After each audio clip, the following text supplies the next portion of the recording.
When Dr. Gabriel Cross, a successful black surgeon, moves to the small town of Hawthorne to restore a neglected community center, he quickly becomes the target of Officer Daniels, a corrupt and racist cop. Daniels uses false accusations, intimidation, and public humiliation to undermine Gabriel, exploiting the town's deep-seated prejudices to turn people against him. As Gabriel faces systemic racism and abuse of power, the story exposes the infuriating reality of how prejudice thrives when silence and fear take hold. Tensions rise as Gabriel is forced to confront not just Daniels, but the system that enables him. The first light of dawn crept through the foggy streets as Daniel Hayes slipped unnoticed into the cavernous lobby of Bridgewater Holdings. Clad in faded khakis and a loose maintenance jacket, he looked every bit the part of a weary janitor starting his shift. In one hand, he carried a dented toolbox, and in the other, a small notebook scribbled with to-do lists. He paused for a moment, gazing up at the grand chandelier hanging high above, a symbol of corporate prestige that had long overshadowed the human lives within this building. Daniel had built this empire, but few knew his face. At 62, he was the silent architect of Bridgewater Holdings, the man who had turned a modest family business into a Fortune 500 powerhouse. Yet for all his success, something had gone terribly wrong. He'd heard the whispers, employees crying in supply closets, workers who clocked in but whose spirits had long since clocked out, managers who demanded results without concern for the human toll. Bridgewater Holdings was rotting from within, poisoned by arrogance and unchecked power. And at the center of it all was someone Daniel once trusted: Ethan Wright. Ethan had been Daniel's protege, a sharp, ambitious executive who now served as the company's COO. On paper, Ethan was Bridgewater's star, a rainmaker who delivered growth and results at any cost. But Daniel had received anonymous letters, stories of employees bullied into working weekends, promotions dangled like carrots, and whispers about wrongful terminations. Daniel knew numbers didn't tell the whole story. To find out the truth, he would have to see it for himself. So he had disappeared from the boardroom, abandoning his title for a month to walk unseen among his employees. He was no longer Daniel Hayes, CEO. He was just the quiet man with a mop. The elevator chimed softly as it opened onto the 12th floor. The sales and strategy department. Daniel pushed his maintenance cart down the pristine hallway, his footsteps silent on the marble floor. This was where Ethan's influence was strongest. Executives bustled past, their conversations clipped and rehearsed. "Johnson!" a sharp voice rang out, halting Daniel mid-step ahead. A middle-aged man stood frozen as Ethan Wright, tall and immaculately dressed, loomed over him with an icy glare. "This is the report you handed me?" Ethan said, holding up a folder. "You've got errors in column 4. Do you even know how much this could cost us?" "Sir, Johnson stammered, his face pale. "I'll fix it right away." "You'll fix it now," Ethan snapped, tossing the folder at Johnson's chest, papers scattered to the floor. "Maybe next time, you'll learn to double-check your work." Ethan turned on his heel, his polished shoes clicking as he stalked away. The hallway fell silent as Johnson crouched to pick up the papers, his hands trembling. Daniel's grip on his mop tightened, his blood boiling. He fought the urge to say something, knowing it wasn't time. Not yet. Instead, he crouched down, quietly helping Johnson gather the pages. "Thank you," Johnson muttered, not meeting Daniel's eyes. Daniel offered a small nod. "No problem, we've all been there." From that moment, Daniel's purpose crystallized. The pristine floors, the fancy offices, the facade of success. It was all just a mask. Beneath it, people were breaking. And the man responsible for leading this chaos was Ethan Wright. Daniel had made one mistake in his career, handing power to the wrong person. He rose to his feet, watching Johnson shuffle back to his desk, shoulders hunched. This wasn't just about fixing Ethan. It was about rebuilding everything Bridgewater was meant to stand for. Daniel quietly wheeled his cart toward the janitor's closet. In the shadows, he had work to do. The morning sun cast its warm golden glow over the sleepy streets of Hawthorne, a town tucked quietly between sprawling farmlands and forgotten by time. For most people, Sunday mornings in Hawthorne meant church bells, diner breakfasts, and small-town chatter. The pace was unhurried here, at least for those who chose to see the world at face value, but for Gabriel Cross, Sunday mornings were more than routine. They were his sanctuary. He parked his sleek black SUV outside Millie's Diner, the oldest greasy spoon in town. Its red and white checkerboard curtains fluttered in the soft breeze, and the bell above the door gave a cheerful jingle as he stepped inside. Gabriel's tailored dark gray overcoat looked slightly out of place against the scuffed linoleum floors and faded booths, but no one seemed to notice. That was how he preferred it. Gabriel Cross was a man of quiet contradictions. At 45, he was a renowned cardiac surgeon, the kind of man whose steady hands saved lives and whose name commanded awe in operating rooms across the country. He had built a reputation as one of the best, the doctor people begged for when hope seemed lost. But here in Hawthorne, he was just another black man, whose polished shoes might as well be invisible. A face they didn't know, a presence they overlooked. And Gabriel liked it that way. He slid into the last booth near the window, the seat cracked from decades of use. Outside, the town woke up slowly. A few old pickup trucks rattled by, and a group of kids on bicycles shouted as they raced each other past the diner. Gabriel pulled out a slim leather notebook and flipped it open, his pen gliding across the pages as he jotted notes, a habit he'd never shaken from his med school days. It helped him clear his thoughts, to focus. The diner was half empty, save for a few regulars, faces Gabriel had come to recognize over the months he'd quietly spent here. There was Earl, a retired mechanic who nursed his coffee for hours, and Millie herself, a sturdy woman in her 60s, who ran the diner with a no-nonsense smile. She'd stopped asking Gabriel questions after the second week. He appreciated that. "Morning, Doc," Millie called as she poured coffee at the counter, her voice warm but distant. "The usual?" "Please." Gabriel offered a small, polite smile. She nodded and disappeared into the kitchen, leaving him to his notebook and the gentle clinking of silverware. The calm shattered as the door jangled open, letting in a gust of cool air and three men who filled the room with a different kind of presence. Gabriel glanced up briefly as they entered. He recognized the type immediately, men who carried themselves with a false kind of authority, as if the world owed them something. The tallest of the three wore a faded sheriff's jacket over his shoulders. The name Daniels stitched above the breast. Officer Daniels. Gabriel had seen him before, patrolling the town with a hard set to his jaw and an expression that warned everyone to stay out of his way. He wasn't alone. Behind him came two younger men, rough around the edges, small-town deputies who followed Daniel's lead like shadows. They stomped to the counter, making sure their voices carried as they greeted Millie with a tone just shy of polite. Gabriel went back to his notebook, his focus returning to the steady rhythm of his pen. He thought nothing of them until he heard Daniel's voice, sharp and dripping with mockery. "Well? Would you look at that?" Daniel said, loud enough for everyone to hear. "Didn't think we served royalty here in Hawthorne." Gabriel's pen froze mid-stroke. "Must be nice," Daniels continued, his boots scraping against the floor as he turned toward Gabriel's booth. "Sitting there all dressed up like you own the place. You planning on buying Millie's next?" The diner went quiet. Even Millie paused at the counter, her face caught between surprise and dread. Earl, the mechanic, lowered his coffee cup and looked away. No one spoke, no one moved. Everyone just waited to see what would happen next. Gabriel looked up, his expression calm, his voice even. "I'm sorry, officer. Is there something I can help you with?" Daniel smirked, his lips curling. "Nah, I don't need help. Just didn't expect to see someone like you in here, is all. Figured you'd be in one of those fancy city cafes." The words hung in the air, loaded and bitter. Gabriel knew what someone like you meant. He'd heard it in countless towns before, spoken by men who didn't know him but had already decided what he was worth. A lesser man might have risen to the bait, but Gabriel had spent a lifetime perfecting the art of restraint. "I'm just here for breakfast," Gabriel said simply, closing his notebook. "Same as you." Daniels didn't move. He stood there, letting the silence stretch. The two deputies snickered under their breath, watching Gabriel like he was some kind of curiosity, an anomaly that didn't belong. Gabriel's jaw tightened, but he stayed seated, meeting Daniel's gaze without blinking.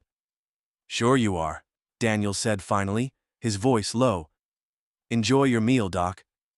The way he said, "Doc," made it sound like an insult, like a joke. He turned and sauntered back to the counter, slapping one of his deputies on the shoulder as if he'd just won a prize. Gabriel's eyes followed him for a moment before he let out a slow, measured breath.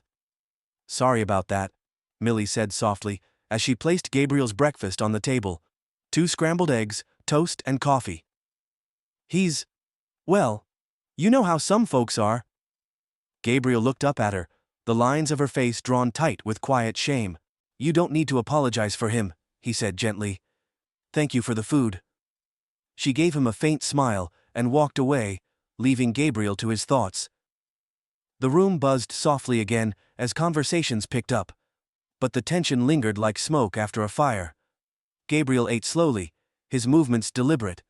As he sipped his coffee, he watched Daniels and his deputies out of the corner of his eye. They laughed too loud, their voices carrying across the room. Occasionally, Daniels would glance toward Gabriel's booth, his eyes narrowing like he was sizing up a challenge. Gabriel didn't give him the satisfaction of looking back. Men like that think they own the world, Gabriel thought, his grip on his coffee cup tightening, because no one ever tells them they don't.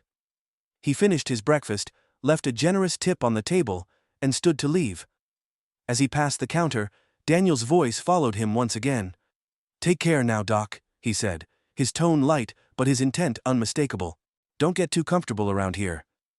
Gabriel paused just long enough to glance over his shoulder.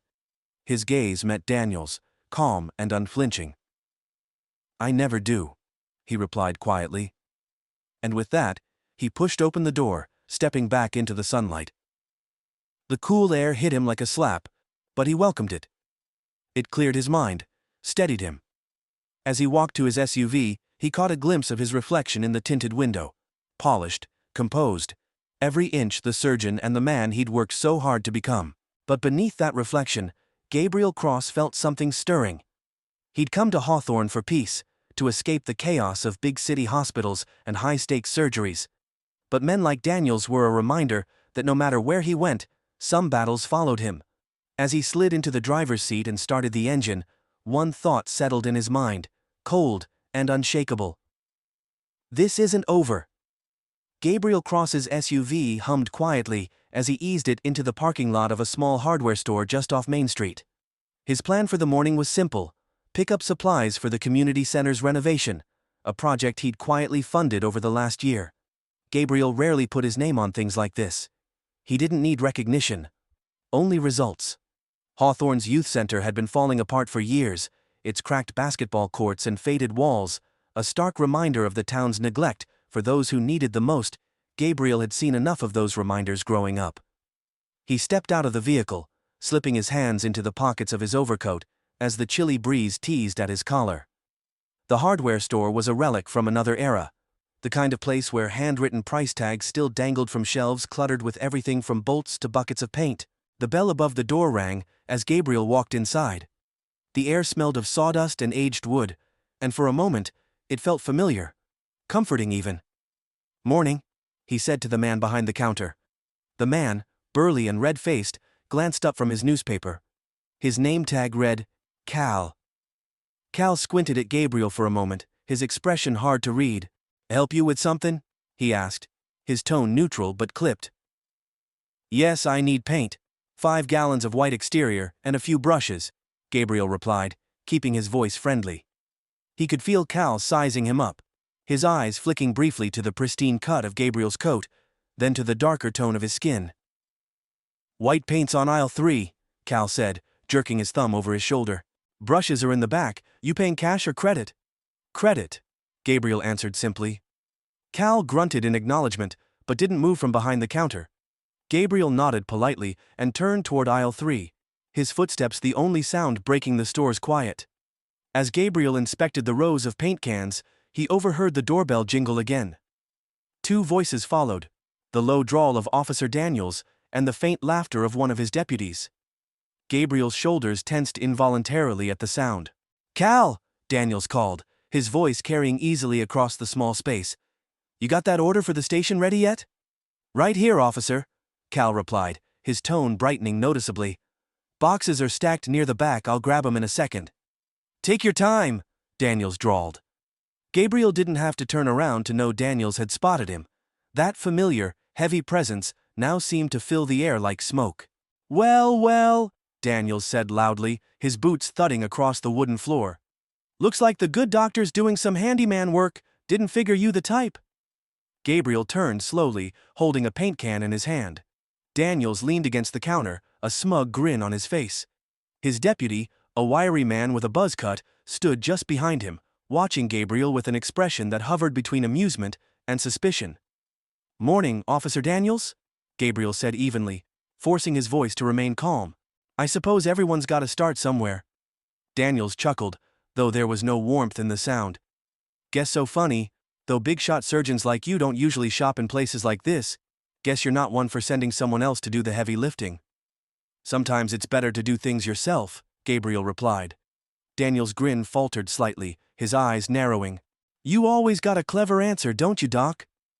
The deputy snickered quietly, and Cal, who had been busy behind the counter, glanced up. "You need something, officer?" he asked, as if trying to diffuse whatever this was turning into. "Just making conversation," Daniels replied, though his eyes never left Gabriel. He pushed away from the counter and sauntered a few steps closer, his gaze deliberate. "You know, it's funny seeing you here, all buttoned up like that. A lot of folks around here have been wondering what brings someone like you to our little town." "Someone like me?" Gabriel repeated, raising an eyebrow. Daniels tilted his head, as though considering the words. "You know, big city doctor, fancy car, seems like you've got everything, don't you? Wonder what you're running from." Gabriel's jaw tightened. He could feel the heat rising in his chest, but he wouldn't give Daniels the satisfaction of seeing it. This was how it always started, with quiet insinuations, subtle prods meant to undermine him, to test his patience. And he knew what came next. Daniels was the kind of man who poked and poked until he got a reaction he could use against you. Gabriel turned back to the shelf, placing the paint can calmly into his cart. "If you'll excuse me, officer, I've got things to do." Daniel's grin vanished, replaced by something sharper, darker. "See? That's what I'm talking about. Always so polite, so above it all." Gabriel froze for just a moment, fingers tightening on the cart's handle. "Breathe," he told himself. "Don't let him get to you." "Leave him be, Daniels," Cal said suddenly from the counter, his voice gruff but uneasy. "He's a paying customer." "Relax, Cal," Daniels said, turning his smirk back toward Gabriel. "Just trying to figure out how long our friend here plans to stick around. After all, we like things simple in this town, don't need strangers coming in and stirring up trouble." Gabriel pushed the cart toward the front of the store, his footsteps echoing in the tense silence. He ignored Daniels and the deputy's watchful gaze, refusing to let them see the anger coiling inside him. He'd spent a lifetime learning how to endure moments like these, moments that tested not just his patience, but his very sense of belonging. He set the paint cans and brushes on the counter. Cal rang him up quickly, his movements efficient but jittery. Gabriel handed over his credit card and said nothing, waiting as Cal swiped it. Daniels leaned against a shelf nearby, his voice dropping to a murmur meant only for his deputy. "Probably used a fake card."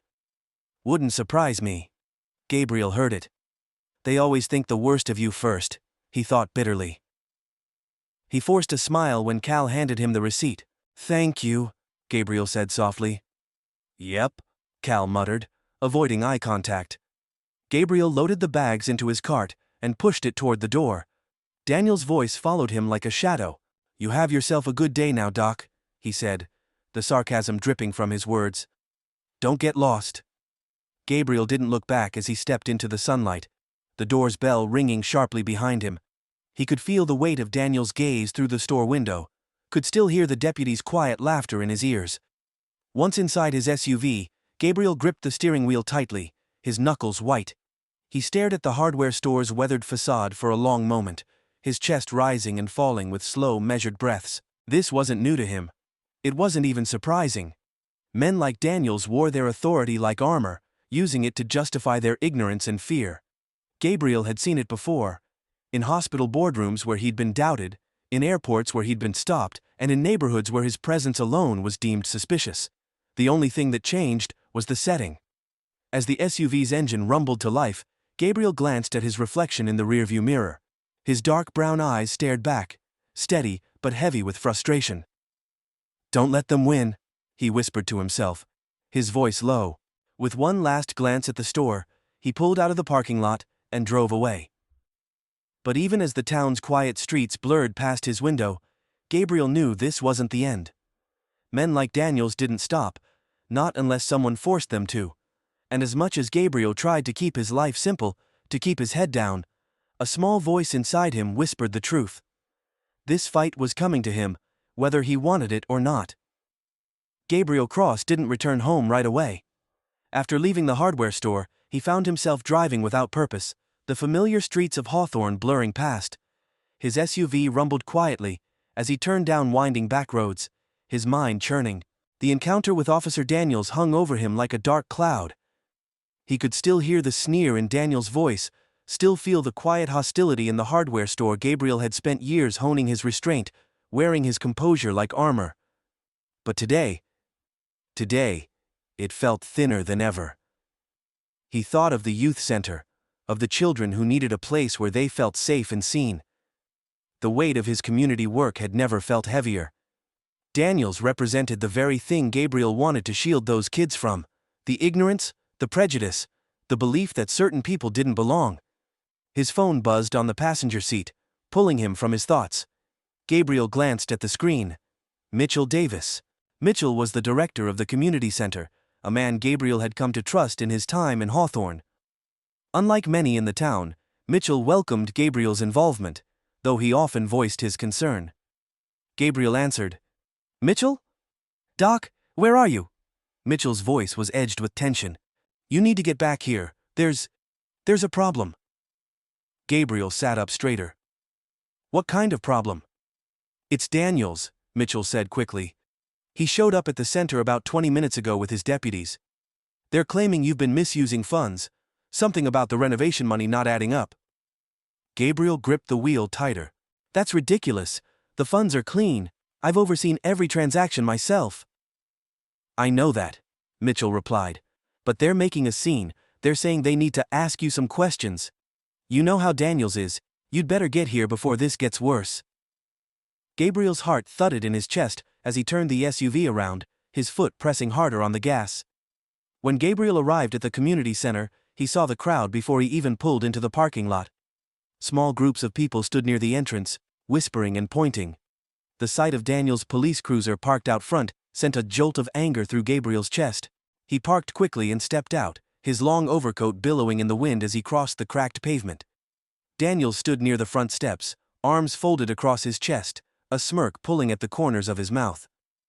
Two deputies flanked him, their presence unnecessary but deliberate, a show of force. Mitchell stood just inside the entrance, arguing with one of the deputies. A group of children watched from a distance, their wide eyes filled with confusion. Gabriel's stomach turned at the sight of them. They shouldn't have to see this. "Officer Daniels," Gabriel called, his voice calm but commanding. "What's going on here?" Daniels turned, his smirk deepening as he saw Gabriel approaching. "Well, look who finally decided to show up, Dr. Cross, I presume." "You know who I am," Gabriel replied sharply. "What's this about misused funds?" Daniels feigned surprise, his expression mock innocent. "Oh, you mean you haven't heard? Seems like there's been some irregularities in the money flowing into this place. We're just here to investigate, Doc, standard procedure." Gabriel stopped a few feet from Daniels, his jaw tight.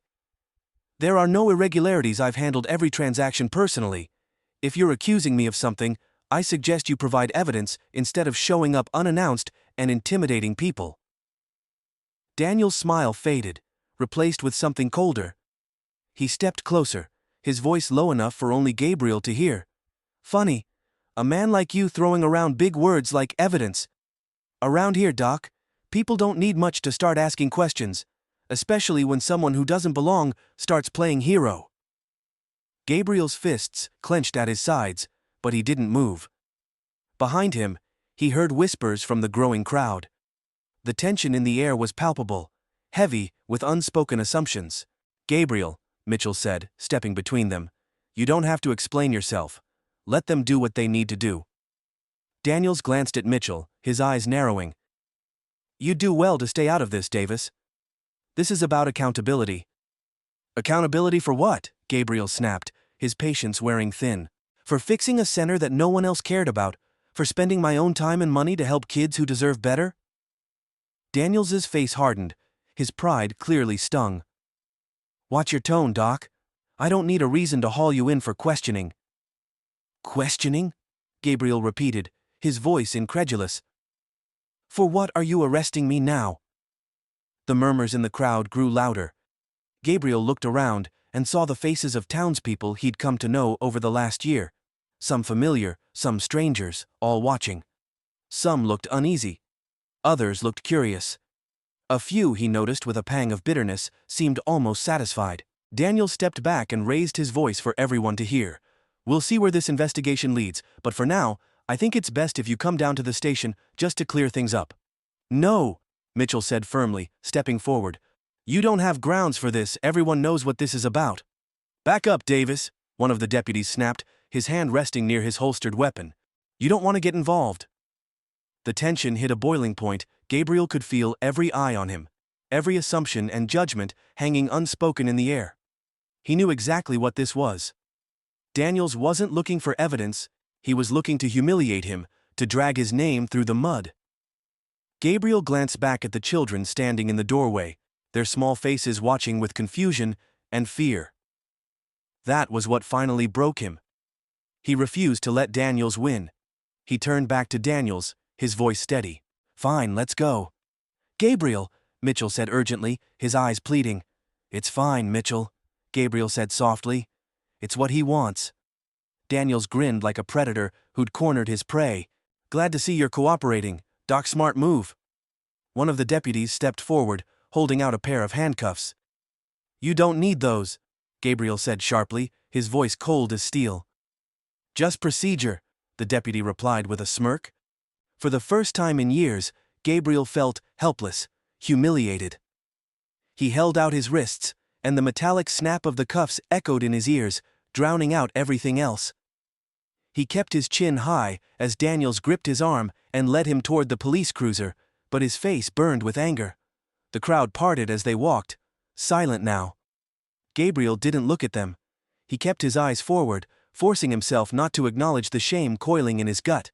But as Daniels opened the door of the cruiser, Gabriel caught sight of one face in the crowd, Sarah, a young girl who came to the center every day after school.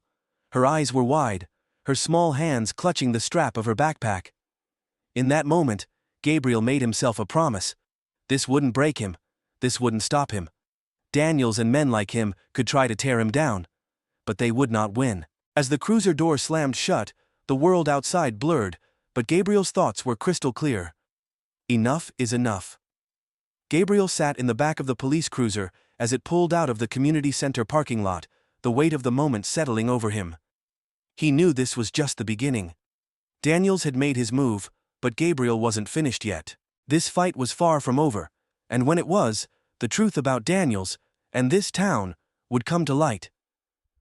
The cold steel of the handcuffs bit into Gabriel's wrists as the police cruiser bounced along the pothole-riddled streets of Hawthorne. The low hum of the engine filled the silence, but it did nothing to drown out the storm raging inside him. Through the cruiser's window, the town passed by, a town he had come to serve, a town now watching him like a sideshow spectacle. Gabriel's jaw was set tight, his hands balled into fists on his lap. He refused to let himself slump, refused to give Daniels the satisfaction of seeing him look defeated. If this was a performance, then Gabriel Cross was going to play the part of an unshakable man. From the front seat, Daniels's smug voice broke the silence. You're awfully quiet back there, Doc. Not so full of answers now, are you? Gabriel didn't reply. He knew Daniels was trying to provoke him, to chip away at his composure. Daniels wanted him angry, wanted him to say something reckless that could be used against him later. The deputy in the passenger seat chuckled. Guess he's thinking about how this looks. Word gets around fast in a town like this. Can't imagine what your big city friends would say if they saw you like this. Gabriel's voice was calm, but the sharp edge in it cut through the air. They'd say you made a mistake. Daniels glanced at him in the rearview mirror, his eyes narrowing slightly. You'd better watch that attitude. You're not in charge here. You might think you're untouchable with that big house and fancy title, but in this town, we play by our own rules. Gabriel held his gaze through the mirror, unflinching. Maybe that's the problem. For a moment, Daniel's smirk faltered, but he quickly masked it with a hard glare. The cruiser turned down a narrow road leading to the police station, the building coming into view. Small, worn down, with a flag fluttering lazily outside. 2 more police cruisers were parked in front, their flashing lights still on, as if to add insult to injury. Daniels pulled the car into the lot and cut the engine. He opened Gabriel's door and yanked him out with unnecessary force. Gabriel staggered slightly, but he straightened quickly, his chin high, eyes sharp. The 2 deputies flanked him as Daniels led him up the steps to the station, their grip on his arms just tight enough to send a message. The sun hung low in the afternoon sky, its light casting long shadows across the pavement. A few townspeople had already gathered outside, curious faces peering over shoulders, whispers snaking through the crowd. "Isn't that the doctor? What did he do?" "I told you, people like that don't just come here for no reason." Gabriel heard it all. His face was calm, but every word cut him like glass. "They don't know me," he thought bitterly. "But they've already decided who I am." Inside the station, Daniels led him past the front desk and into a small, dimly lit interrogation room. The walls were bare, save for a buzzing fluorescent light overhead. A metal table and 2 chairs sat in the center of the room, like a scene straight out of a bad cop drama. "Sit," Daniels ordered, shoving Gabriel toward the chair. Gabriel sat, the handcuffs clinking against the table as his wrists settled on the cold surface. Daniels leaned against the wall, crossing his arms as he regarded Gabriel with a slow, predatory smile. "You've been a busy man, Doc," Daniels said, his tone casual, but laced with venom. "Money changing hands, renovations, donations. You've been throwing a lot of cash around for someone new in town, makes people wonder." Gabriel met his gaze evenly. "It's all accounted for, you won't find anything illegal." Daniels pushed off the wall and leaned over the table, his face inches from Gabriel's. "Maybe not. But that doesn't matter, does it? Perception's everything? And right now, Doc, you look guilty as sin." "Is that what this is about?" Gabriel asked, his voice steady. "You don't care about the truth, you just want to make me look like a problem." Daniels grinned, but there was no humor in it. "I don't need to make you look like anything, you did that all on your own. A big-shot black man coming in here, throwing his money around like he owns the place, folks don't like it." There it was. The words Gabriel had been waiting for. Daniels didn't even try to hide it. This wasn't about money. It was about power, about Daniel's need to remind everyone, including Gabriel, exactly who ran this town. Gabriel felt a flicker of something hot and dangerous flare in his chest, but he stamped it down, burying it beneath layers of practiced calm. "People like you have been doing this for generations, haven't they?" he said softly, "finding ways to tear men down when they don't fit your mold." Daniel's smile wavered for a split second before he sneered. "Careful, Doc, words like that can get you into trouble." "You already put me in handcuffs," Gabriel replied, leaning back in the chair. "What else are you going to do, lie on your report, plant evidence? It wouldn't be the first time, would it?" Daniels's face darkened, the mask of smug confidence slipping. For a moment, the room was silent, except for the soft hum of the light. The tension was a living thing, thick and suffocating. Finally, Daniel straightened and turned toward the door. "Sit tight," he said coldly. "Maybe you'll be more cooperative after a little time to think." The door slammed shut behind him, leaving Gabriel alone in the empty room. Minutes ticked by, though it felt like hours. Gabriel sat motionless, his mind racing as he replayed every word Daniels had said, every action that had led him here. The humiliation of the cuffs, the crowd outside, the quiet doubt that had been planted like a seed in the town's mind. But beneath the anger and frustration, something else stirred, a resolve that burned steady and unrelenting. Daniels wanted him to lash out, to give him a reason to escalate this further. Gabriel wouldn't play into his hands. Instead, he closed his eyes and focused his thoughts. He thought about the children at the community center, about Mitchell, who had stood up for him, about the people in this town who did believe in him, even if they were too afraid to say it. When the door finally creaked open, Gabriel opened his eyes to see Mitchell standing there, his expression tight with worry. "Mitchell," Gabriel said, sitting up. "Doc, They're not charging you, Mitchell said quickly. They're letting you go, Daniels. He's got nothing on you. But you should have seen the look on his face when he told me he's not done with you. Gabriel nodded, his face calm, but his mind working. I know he's not. Mitchell hesitated, then added quietly. Doc, you can't let this go. You know what this is about. If he gets away with this, what's next? Gabriel stood slowly, rubbing his wrists where the handcuffs had left faint red marks. He won't get away with it, he said, his voice low but firm. Not this time. Mitchell looked at him for a long moment, then nodded. What's your plan? Gabriel's gaze was hard, unwavering. I'm going to show this town who Officer Daniels really is, and I'm going to do it on my terms. He stepped out of the interrogation room, his footsteps steady as they echoed through the narrow hallway. Outside, the late afternoon sun was sinking toward the horizon, painting the sky in hues of orange and red. Gabriel paused at the station steps and looked out across the quiet town. Somewhere out there, Daniels was waiting, no doubt already planning his next move, but Gabriel wasn't afraid. Not anymore. If Daniels wanted a fight, then Gabriel would give him one.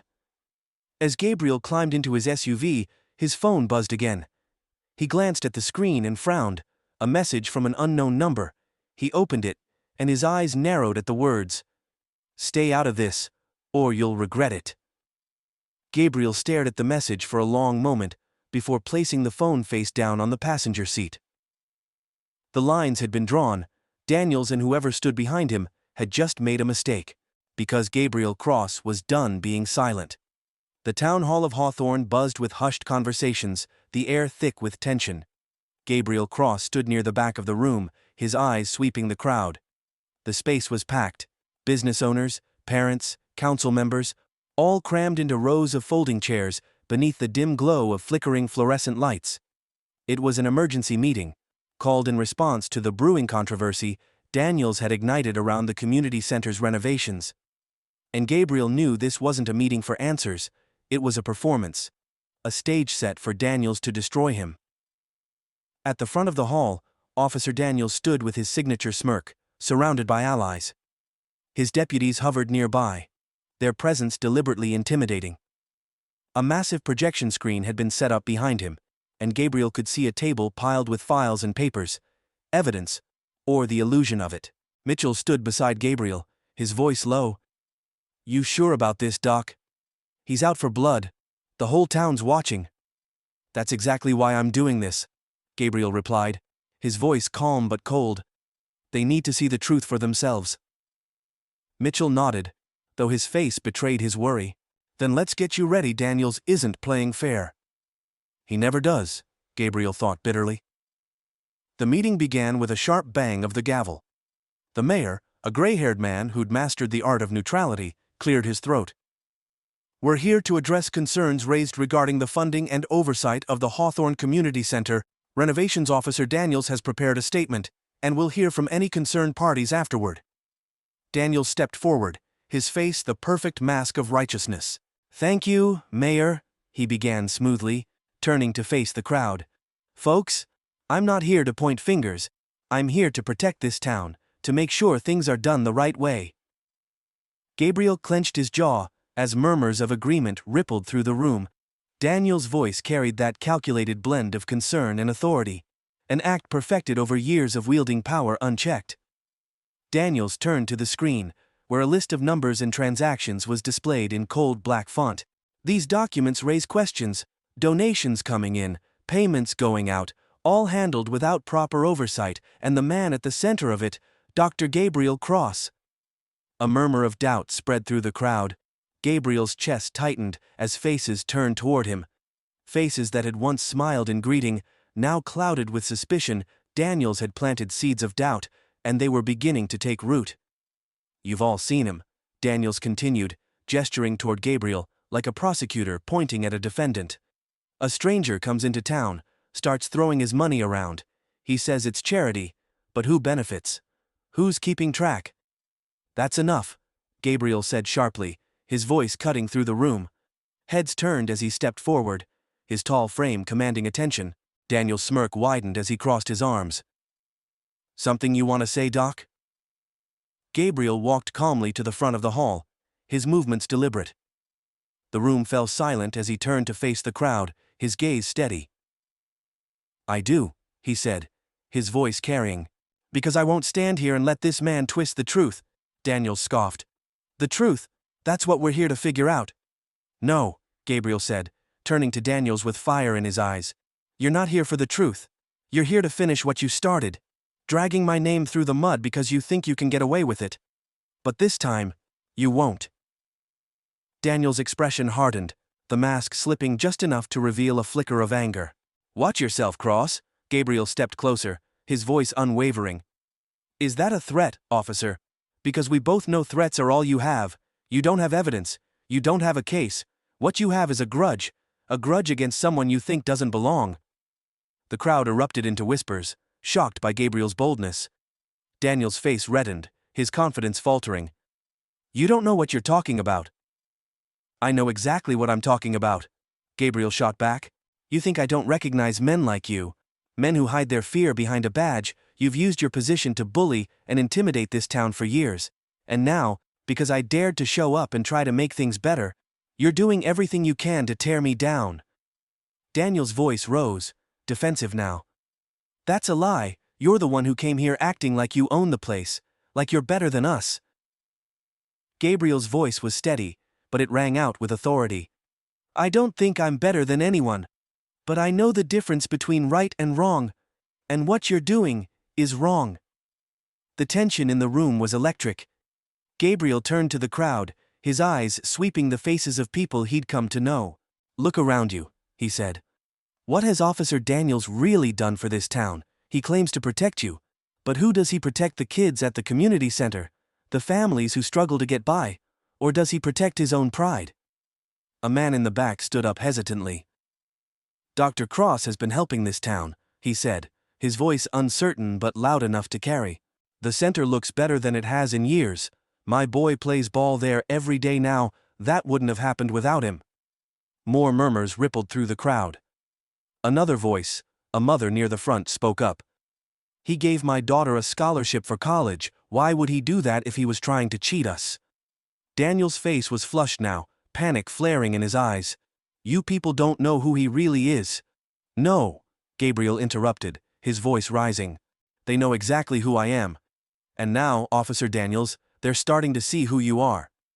Daniels pointed a trembling finger at Gabriel.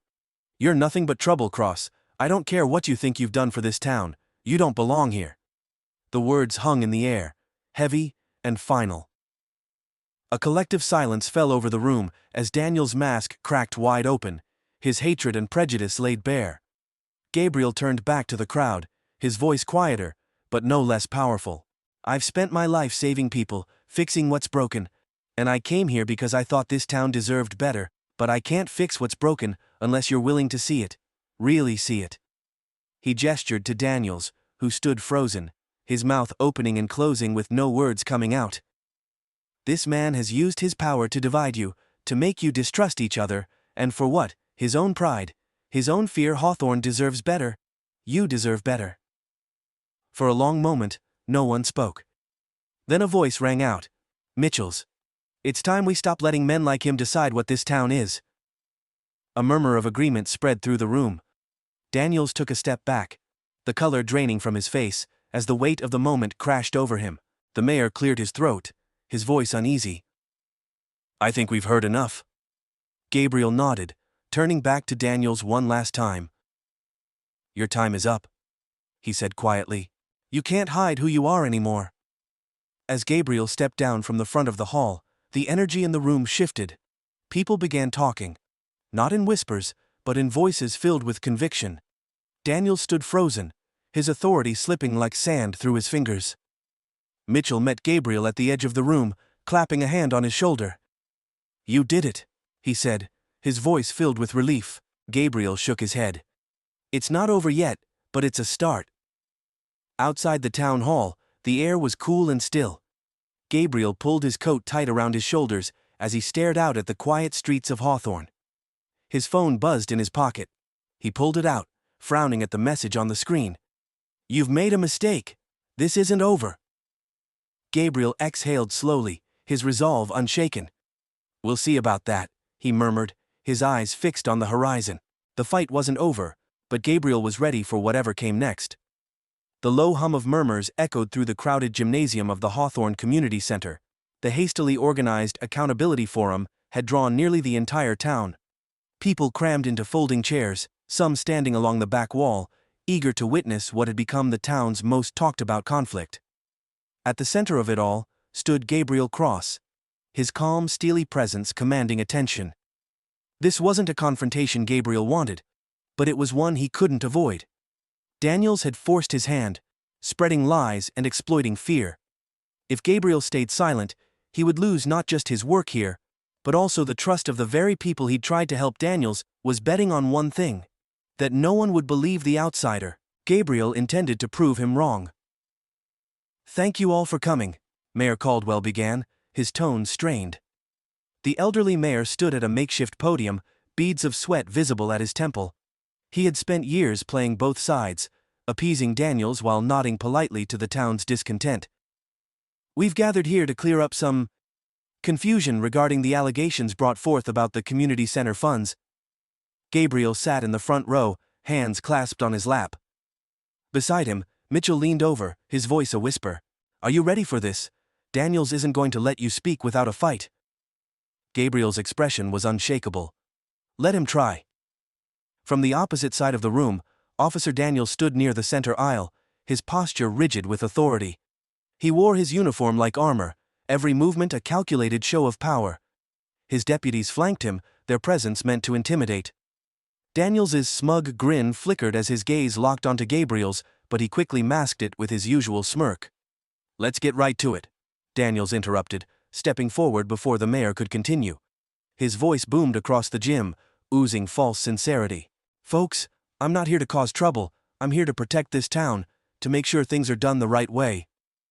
A few nods rippled through the crowd, though many people looked skeptical. Daniels turned slightly, his eyes boring into Gabriel like daggers. "But we've got someone here who thinks they can waltz into Hawthorne, throw money around, and call it charity. Funny thing about money, though, it doesn't always add up." He gestured toward a table at the edge of the stage, where a stack of folders and printed spreadsheets sat. "I've got records right here. Suspicious payments, unapproved invoices, enough to make anyone ask questions." The murmurs in the crowd grew louder. Gabriel took a steadying breath. Daniels was feeding the narrative, spinning half-truths into accusations, relying on the town's long-standing doubts about people like Gabriel. Daniels smirked. "Dr. Cross, why don't you explain why funds from this community center have been moved into private accounts?" The crowd gasped. Gabriel's pulse quickened, but his face betrayed nothing. He stood slowly, his movements deliberate, as he made his way toward the podium. He could feel every eye on him, some filled with doubt, others with desperation, as if hoping he could salvage what was left of their belief in him. "Let's get something straight," Gabriel began, his voice calm and firm. "The funds were never misused. Every dollar that went into this project was accounted for, by me." Daniels barked a sarcastic laugh. "You expect us to just take your word for it?"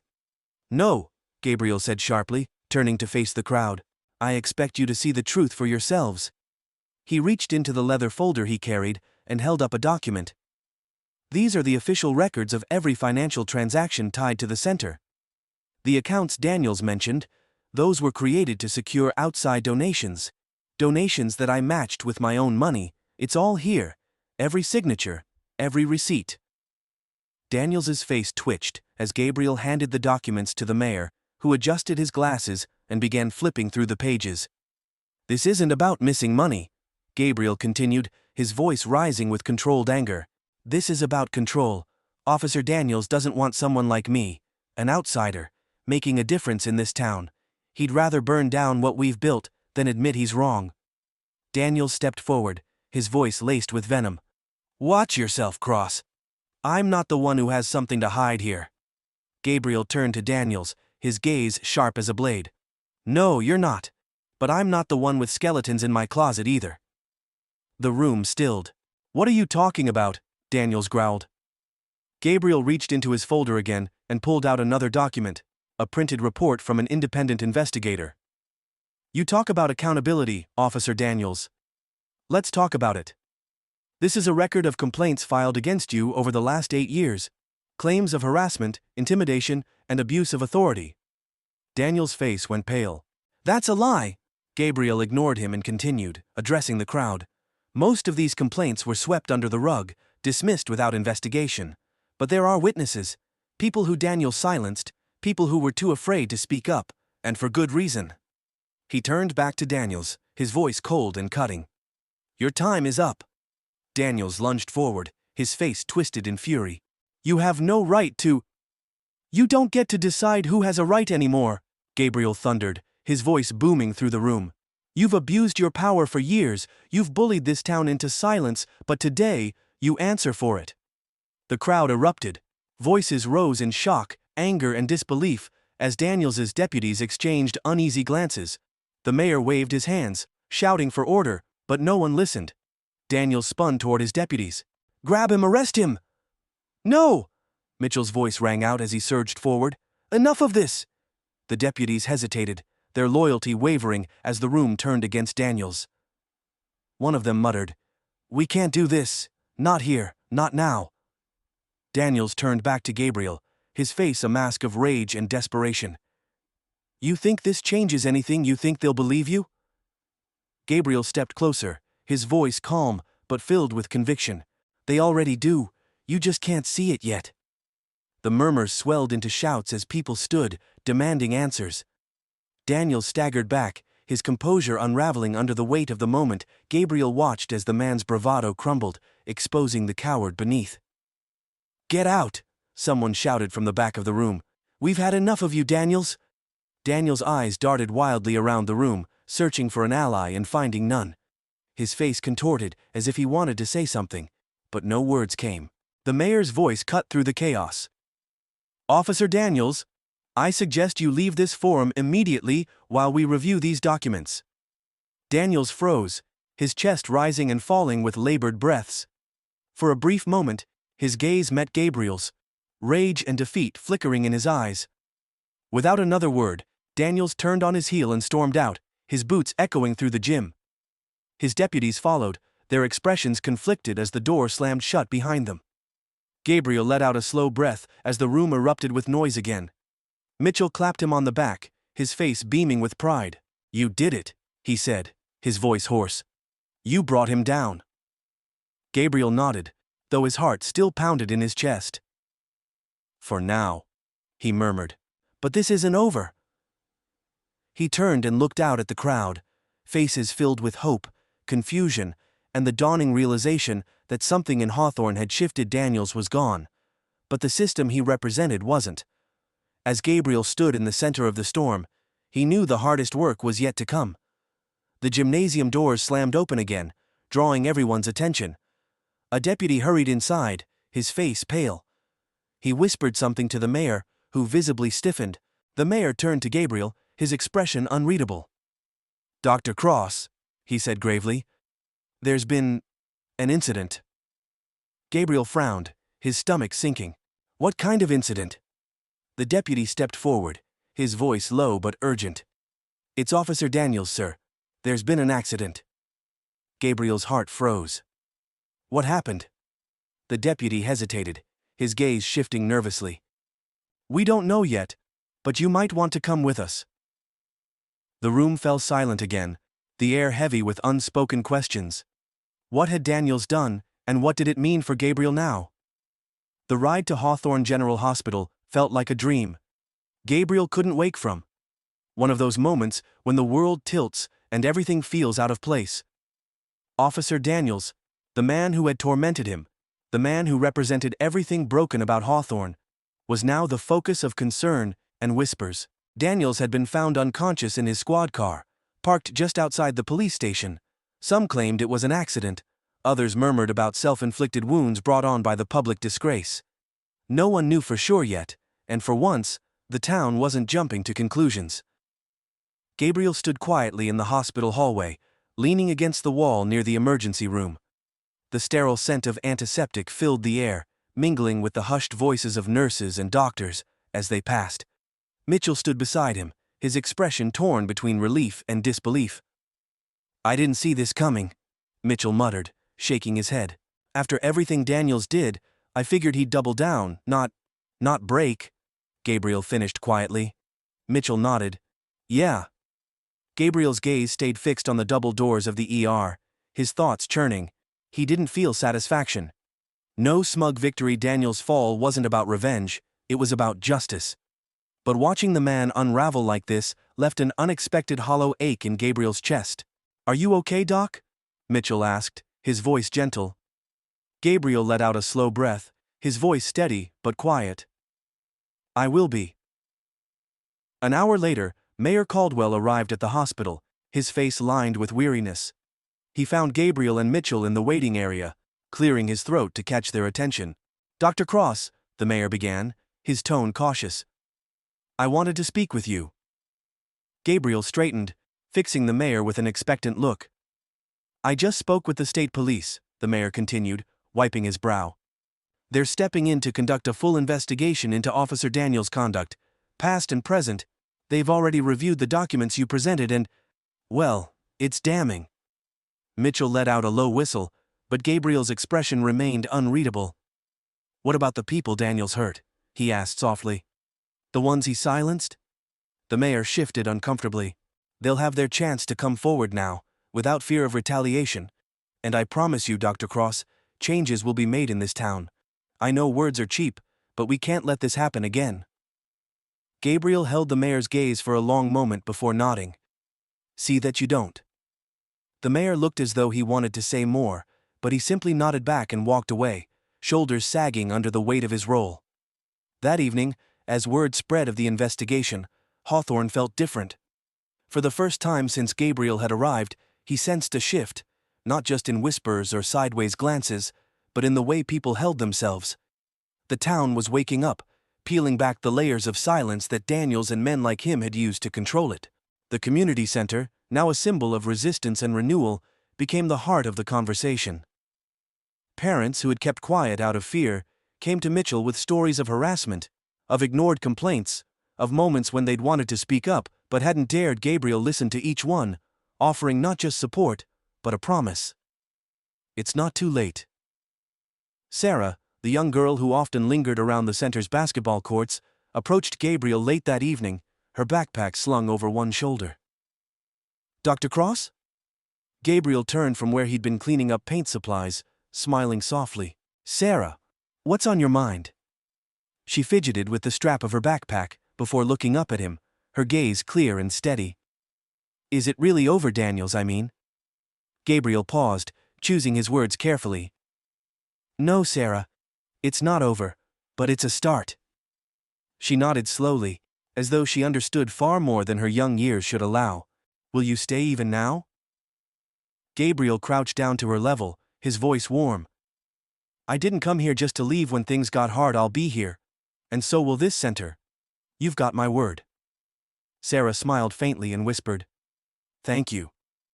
Before running off to join her friends, Gabriel watched her go, the weight of her question lingering in his mind. A week later, the state police issued their findings. Officer Daniels was officially suspended, pending a full investigation into misconduct, with multiple formal complaints now reopened. More importantly, other officers who had turned a blind eye to Daniels's actions were quietly removed or placed under review. The town's mood shifted further as the news spread. It was as though a long-held breath had finally been released. Hawthorne wasn't fixed, not yet, but the silence that had once gripped it was breaking. Gabriel attended a small town meeting that evening, a far quieter and humbler affair than the fiery confrontation days earlier. The community gathered not to accuse, but to talk, really talk, about what needed to change. People listened. They shared ideas, frustrations, and plans to ensure that Daniels wouldn't be replaced by someone just like him. When Gabriel stood to speak, the room fell silent, every eye turning to him. I didn't come to Hawthorne to make enemies, he began, his voice calm and clear. I came here because I believed this community was worth fighting for. You've proven me right. He paused, scanning the room. But this isn't just about one man. It's about all of us. It's about the choices we make when we see something wrong. Do we look away, or do we act?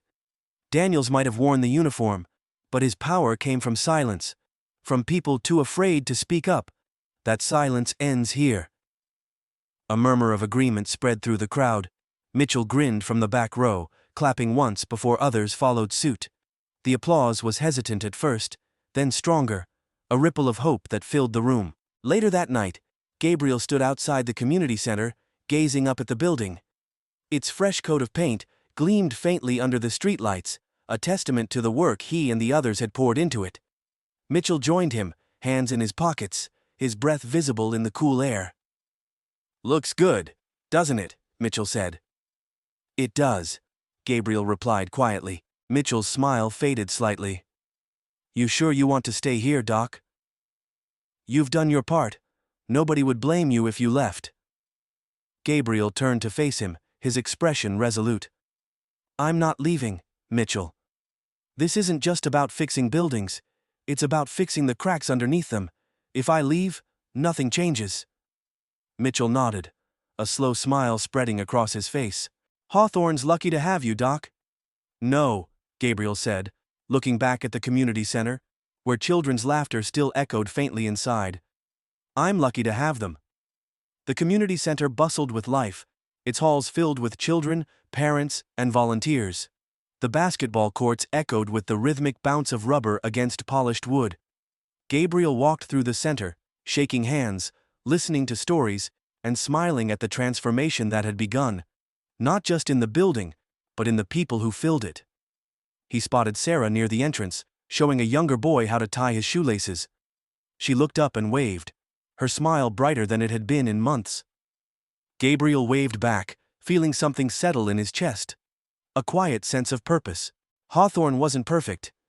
Daniel's name still lingered in whispers, and the wounds he'd left would take time to heal. But the town had taken its first steps towards something better, and Gabriel Cross would be there, every step of the way.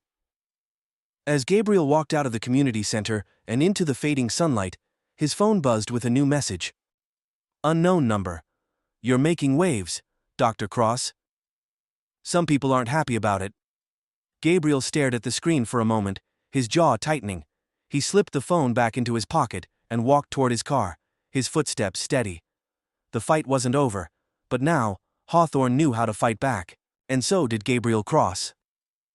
The sky above Hawthorne was painted in strokes of orange and gold, the early morning sun breaking through the quiet, misty streets. Gabriel Cross stood outside the newly renovated Hawthorne Community Center, the fresh coat of white paint gleaming under the soft light. The faint sound of children's laughter echoed from inside, a reminder of what had been reclaimed, not just a building, but hope. Gabriel took a slow breath, letting the crisp air settle deep in his chest. For the first time since he'd arrived in Hawthorne, the town felt different. It wasn't perfect. Far from it. But the silence that had long cloaked its deepest wounds had been broken. Behind him, the community center's doors swung open, and Mitchell Davis stepped out, a warm grin on his face as he joined Gabriel on the steps. "You're out here awful early. Doc couldn't sleep?" Gabriel smiled faintly, his gaze fixed on the horizon. "Something like that." Mitchell nudged him with his elbow. "You're thinking again, aren't you?" "Always." Gabriel chuckled softly, the sound lightening the weight in his chest. "It's hard not to." The two men stood in quiet companionship, the stillness punctuated only by the rustling of leaves and the faint hum of cars starting their daily routes. After a moment, Mitchell broke the silence. "You did something big here, Gabriel. You changed this town." Gabriel turned to him, his expression thoughtful. "It wasn't just me. People like you, Sarah, and all the others who spoke up. You're the reason things are changing. I just gave them the space to see what needed to be done." Mitchell shook his head with admiration. "You're a humble man, but don't downplay it. Without you, Daniels would still be running this town into the ground, and nobody would have had the courage to stop him." Gabriel's jaw tightened slightly at the mention of Daniels. The fall of the once untouchable officer had been swift, but it had left scars. The state investigation had exposed more than anyone had expected. Years of corruption, intimidation, and abuse of power. Complaints that had been buried were finally brought to light. Daniels had been stripped of his badge, but the shadow he cast on the town wouldn't disappear overnight. Daniels was just one man, Gabriel said quietly. A symptom of something bigger. Men like him don't rise to power unless the system lets them, unless we let them. Mitchell nodded, his expression turning somber. You're right, but that's why what you did matters. You made people see it. You held up a mirror to this town, and for the first time, they didn't look away. Gabriel's thoughts drifted back to the confrontation at the town hall, the moment the truth about Daniels had spilled into the light. He remembered the look on Daniels's face, the way his carefully constructed facade had shattered. For all his power, Daniels was just a man whose strength relied on silence, fear, and division. But once the truth was out, it couldn't be silenced again. That day, Gabriel had seen something shift in the people of Hawthorne. At first, it was just a flicker, a hesitant understanding that things could be different. But as the days passed, that flicker grew into action. Parents who had kept quiet out of fear began to speak up. Neighbors came together to support those. Daniels had targeted people who had once ignored injustice, began to recognize it for what it was. It was slow. It was messy, but it was real. Mitchell turned to Gabriel, his voice softer now. What about you? You could leave. You know? Head back to the city, take on another high-profile job. You don't owe this town anything. Gabriel looked out at the streets of Hawthorne, the familiar rows of houses, the diner where he'd been humiliated, the hardware store where Daniels had taunted him. This place had tested him, pushed him to his limits, but it had also reminded him of who he was and why he fought. I'm not leaving, Gabriel said firmly. This fight isn't over. Change doesn't happen overnight, it takes persistence, and it takes people willing to see it through. I'm staying because there's work left to do. Mitchell smiled, shaking his head in disbelief. You really don't quit, do you? No, Gabriel said simply. I don't. As the sun climbed higher, the doors of the community center opened once more, and the first children of the day trickled in. Backpacks slung over their shoulders, sneakers squeaking against the polished floors, Gabriel watched them with quiet pride. They didn't know the battles that had been fought to keep this place alive, and they didn't need to. What mattered was that they had a space to play, to dream, to grow. Sarah appeared at the top of the steps, a small notebook tucked under her arm. She grinned as she ran up to Gabriel. Morning, Dr. Cross. Good morning, Sarah. Gabriel smiled, crouching to her level. Ready for the day? She nodded enthusiastically. I'm helping paint the mural in the gym. It's going to be so cool. Gabriel raised an eyebrow. A mural, huh? What are you painting? She opened her notebook and showed him the sketch. A bright, colorful design featuring kids playing basketball under a giant tree. On the trunk of the tree, she'd drawn words in bold letters, "We rise together." Gabriel's throat tightened slightly as he looked at it. That's beautiful, Sarah. You're going to make this place even better. Her smile widened as she hugged her notebook to her chest. It's because of you. You know you made this happen. No, Gabriel said softly, placing a hand on her shoulder. We made this happen. Don't forget that. Later that evening, Gabriel sat alone in his office at the community center, the light from his desk lamp casting a warm glow on the papers scattered before him. Reports, plans for new programs, letters from families offering their thanks. It was a far cry from the tense, empty building he'd first walked into. He picked up Sarah's notebook sketch again, tracing his thumb over the words, "We rise together." In those 3 simple words, Gabriel saw the truth of everything he'd fought for. Change didn't come from one person. It came from a community willing to face its demons, to acknowledge its flaws, and to work, day by day, to be better. Gabriel had faced Daniels. He had exposed the corruption and cruelty that had festered beneath Hawthorne's surface. But the real victory wasn't in Daniels' downfall, it was in the people who stood up, who refused to look away, and who dared to believe that their town could change. As the clock ticked toward midnight, Gabriel leaned back in his chair, a small smile on his face. He thought of the future, the mural in the gym, the programs that would help kids like Sarah thrive, the parents who now felt they had a voice. It wouldn't be easy. There would be more challenges, more Daniels waiting in the shadows. But Gabriel wasn't afraid. He had seen what happened when people stood together, and he knew that no matter how deep the cracks ran, they could be mended, one small act of courage at a time. He turned off the light and walked to the window, staring out at the quiet streets of Hawthorne. The town slept peacefully, unaware of how far it had come. Gabriel smiled faintly, the weight in his chest finally lifting.